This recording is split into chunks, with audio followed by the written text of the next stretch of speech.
Hey guys, walking here with another Arknights video, and today we're going to be talking about the base. Because I feel like the base has been a bit more complex compared to other games. Like, there's a lot more to it than, I don't know, something like a place where you just decorate stuff. Right? So, let me just select that. So as you can see, my base over here, I'm already down to the 3rd floor. Control center level 4. This is usually the recommended for anyone going through the game. Like progress, you should usually rush to level 4, and you get to level 4 by finishing mission 3-4, I think, if I remember correctly. 3-4. Right. So first I'm gonna go through the left side of my base. You're gonna see trading post, factory, and power plant. This is all you're going to find on the left side, and these are all for production. So I'll start with the trading post. In the trading post, this is actually where you do your orders. So you have pressure. Oh, why do I still have this? Oh yeah, I'll keep that there for now. This is basically where you can order for precious metal well, not order for precious metal, but this is where you sell your precious metal. So every time you produce precious metal, you have it. You have 4 out. Let's say if I have 4 over here, I can sell it. I get my Lunmung dollars, cha-ching. I get money, blah blah blah. It's basically free money, but it takes time to actually get. Now, other thing about trading post is you see this Originium order, right? So if you guys didn't notice, this is how you get Originium, basically, or what you need to summon. So as you can see here, you get 20 of these if you trade in 2 of these. Now, where do you get these? I'll show you guys that later on. Actually, maybe I'll show you guys now. Oh, one more thing. You want to get trading posts to maybe like level 2, level 3 for faster orders, but that's about it. Like, it doesn't really add anything new. It's not a priority for level 3. So next we're gonna be at factories, right? So in factories, this is where you produce your tactical battle records for EXP. You can also produce precious metals for the Lunmung dollars. You can also produce chips. So these dual chips are what you use for elite 2-wing units. If you're gonna produce these, you need one of this, the chip catalyst, which you can buy from the store using the red store credits. And you also need the chip packs, which you can farm from, for example, this one, Unstoppable Charge, Map 2. So these are the Map 2 of all of the stages where you can get the chips. It only takes 1 hour to craft. You usually need like 4 for 6 stars and 3 for 5 stars. So it's not that difficult to get these once you unlock factory level 3. By the way, this and this only unlock at factory level 3. That's why you want to rush factory level 3 if you want elite 2 units faster. Last one is the Originium materials. So this is what I was talking about a while ago. You can trade 2 of these in for... Oh, is it 2? Oh, let me double check. Oh yeah, it is 2. So you can trade 2 of those in for over here. Wait, what am I doing? What am I doing? Okay, there we go. So you trade 2 of these in for 20 Orundum, and you need like 600 Orundum for a summon. In my opinion, this isn't really worth it because you're gonna be using Lunmung dollars and items. Also, it does take up 1 factory slot, which could be better used for producing battle records or precious metals because, I mean, EXP and gold, much better trade-off. Unless you really want summons, I would not do the Iridium summons. Finally, we have the power plant here on the left. So power plants are basically what keeps the entire base running. As you can see here, I'm already 400 over 400. So if I upgrade any one of my structures here, for example, if I upgrade one of these factories, to level 3, it's gonna use 60 energy instead of 30. So I won't be able to use any of my buildings anymore in that case. Now, what am I gonna do here? Because I'm already 3, 2, and that's it. I have no more other power plants. I actually do intend to trade this out for a 3rd power plant. I'm gonna do it right now. So what am I doing? Holy crap, what am I? Okay, so if I click this in the building option, there's an option here to downgrade. Downgrading the facility when it's level 1 reverts it back to like an empty space, so you can build whatever you want there.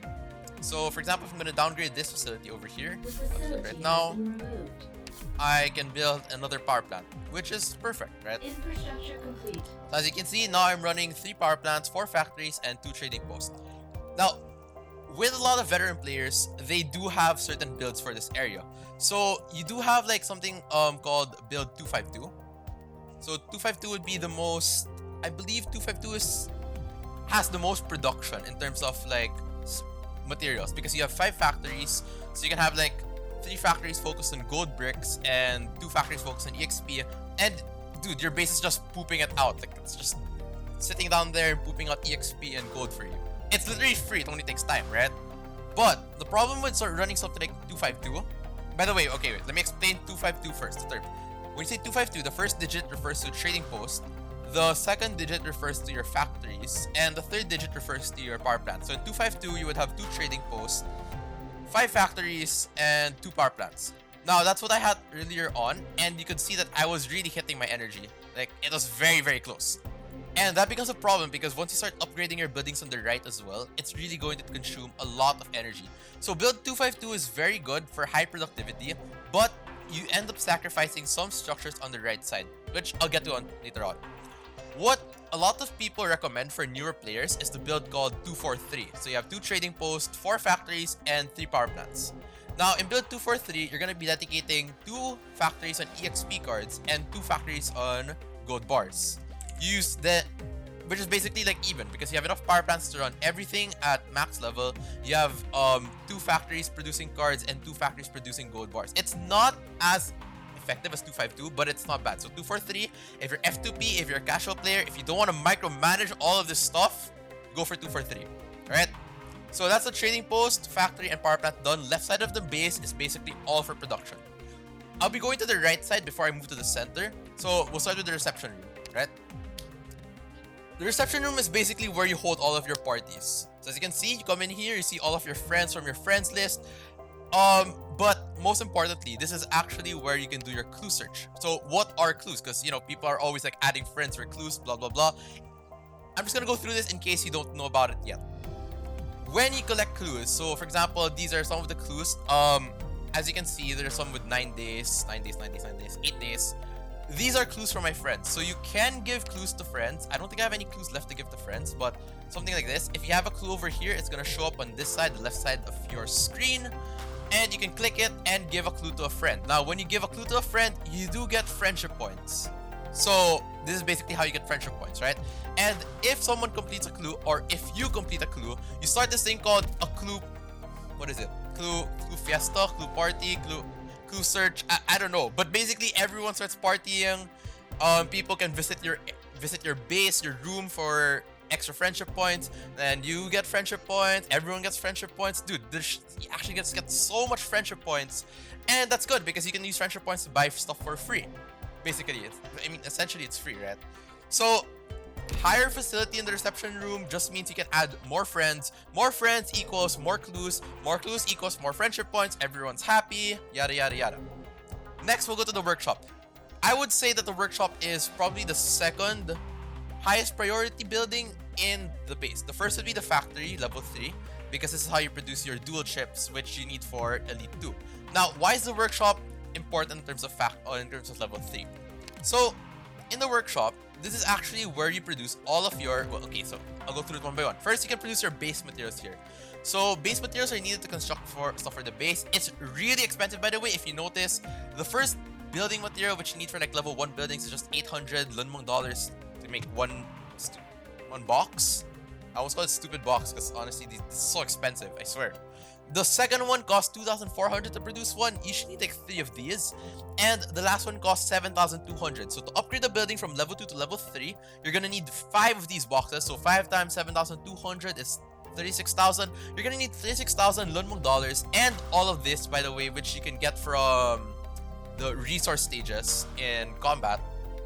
You need 36,000 Lunmong dollars to upgrade one building from level 2 to level 3. Alright, it's insane. Now, you can also craft furniture parts over here by trading in all sorts of stuff. I don't know why you would do this. Base parts are so much more valuable than furniture parts unless you really want to make your dormitory look great. But yeah. Next, we have elite materials. So this is where it gets very, very, very, very, very confusing. Well, not confusing, but intense. When I got into this, it reminded me of days when I was playing Ragnarok online on the computer. Like, you would go and farm for an entire hour for materials, and you get like 1 piece, right? So why is this important? This is basically everything you need for Elite 2. Let me show you very quickly because I'm in the process of Elite 2ing Silver Ash right now, who's gonna be my first Elite 2. But going to that very quickly, Silver Ash over here, right? I click promotion, bam! This is insane, right? When I first saw this, I'm like, oh, that doesn't seem too hard. And then I click this, and I see it in the workshop, right? So we'll blah blah blah blah. We'll quickly click skip. I'm gonna go to the workshop now.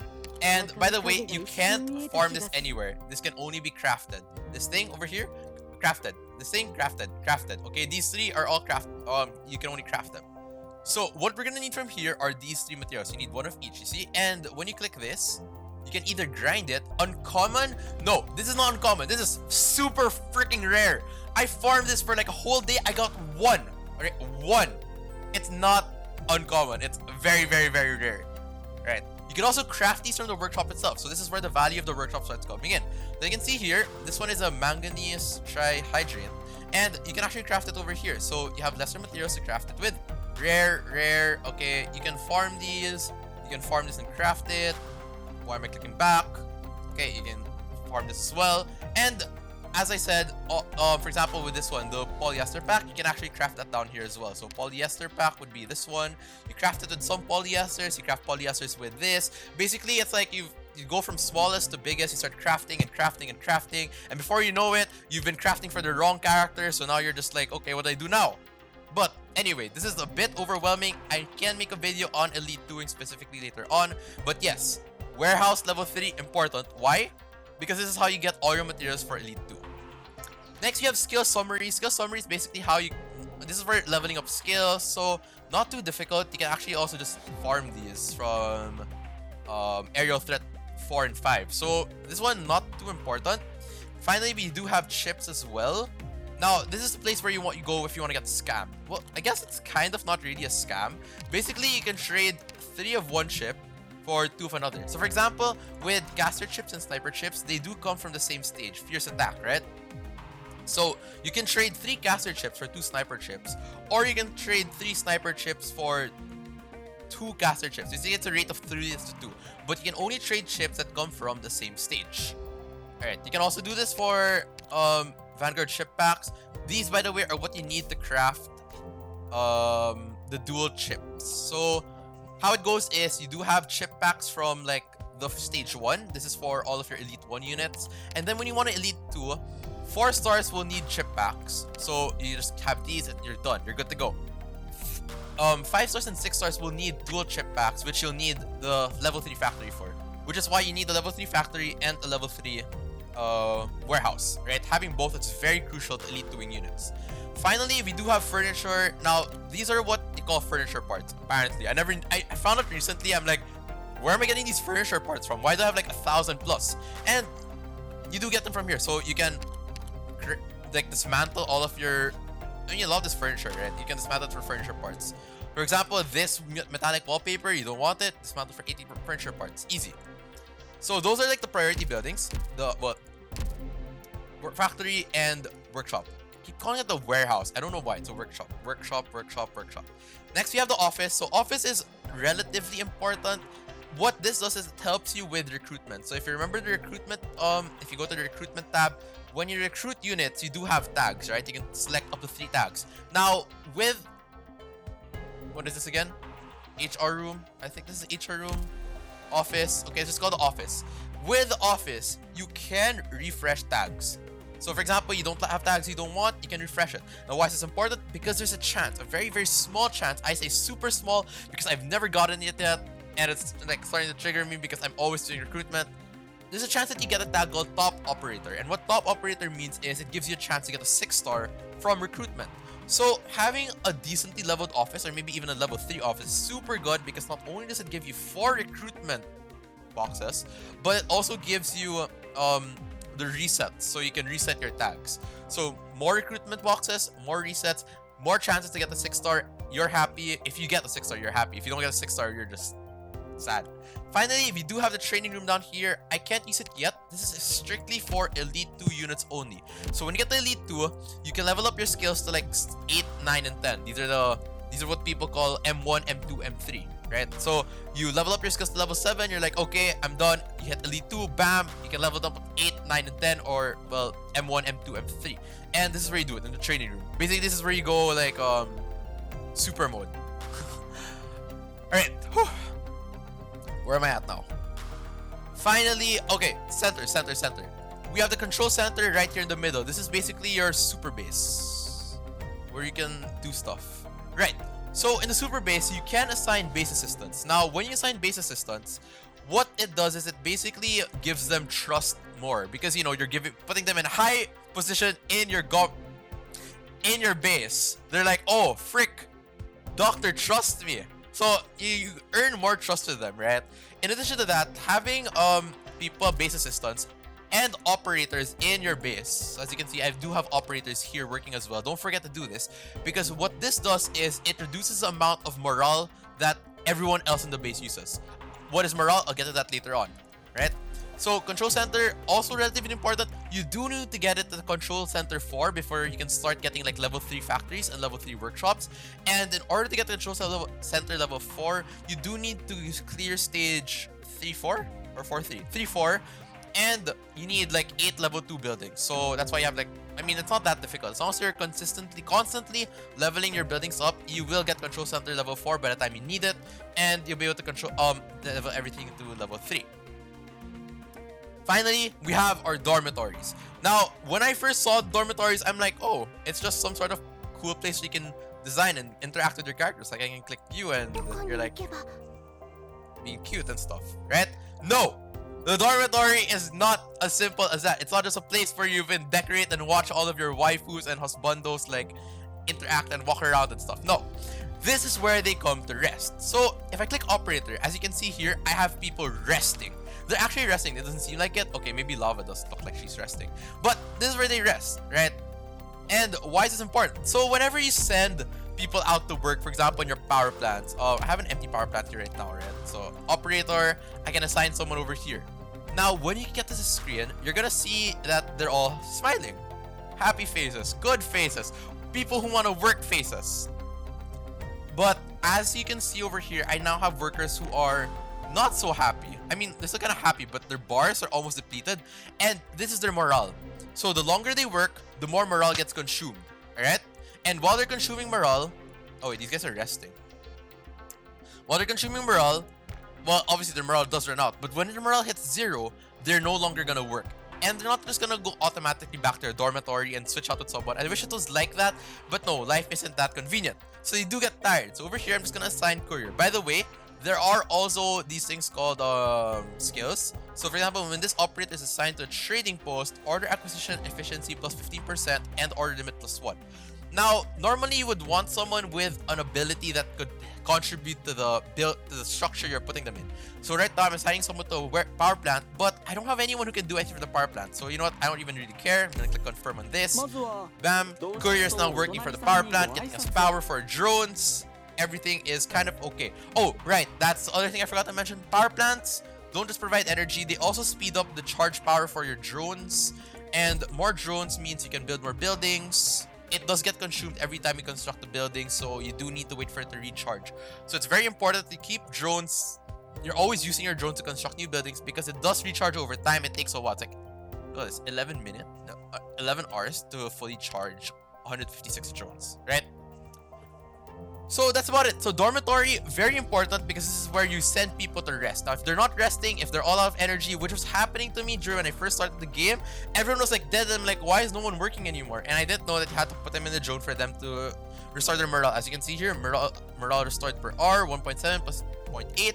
This is from your ambience. So, it doesn't even have to look nice. But obviously it kind of, if you want it to look nice, I just have like stuff posted at the back over there just to increase my morale, my ambience to 2000. You can get more ambience by upgrading the dormitory. So I click build, I do this, I click upgrade, bam, bam, bam. Ambience limit 2000 to 3000, morale restored per hour 1.7 to 1.8. Also very useful. And I can get one more dormitory. I haven't done that quite yet because as you can see, I don't really have the drones for it. And I don't want to spend money. I only have 1,752 Dunmong dollars. I don't feel very rich right now. That's about it for the base, I think. I'm not sure if I'm forgetting anything.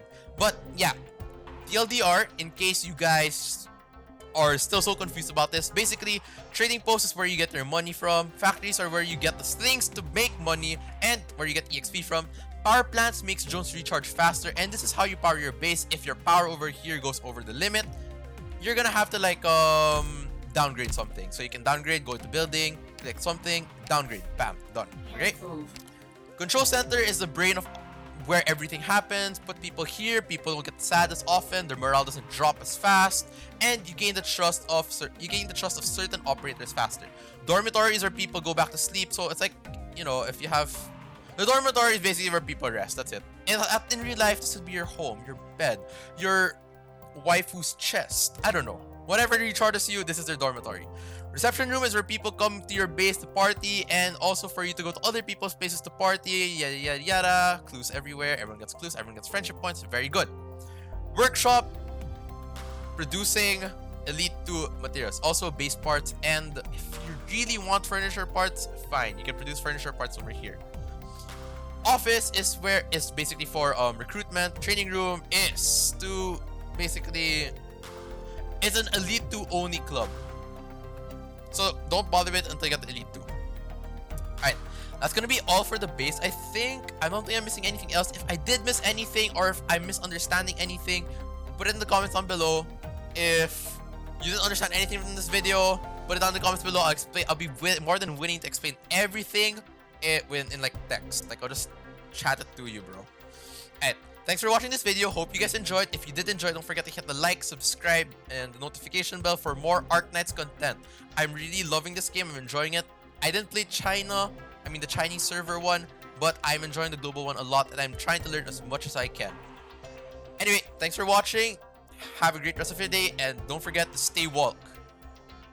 I can't believe I just said stay woke.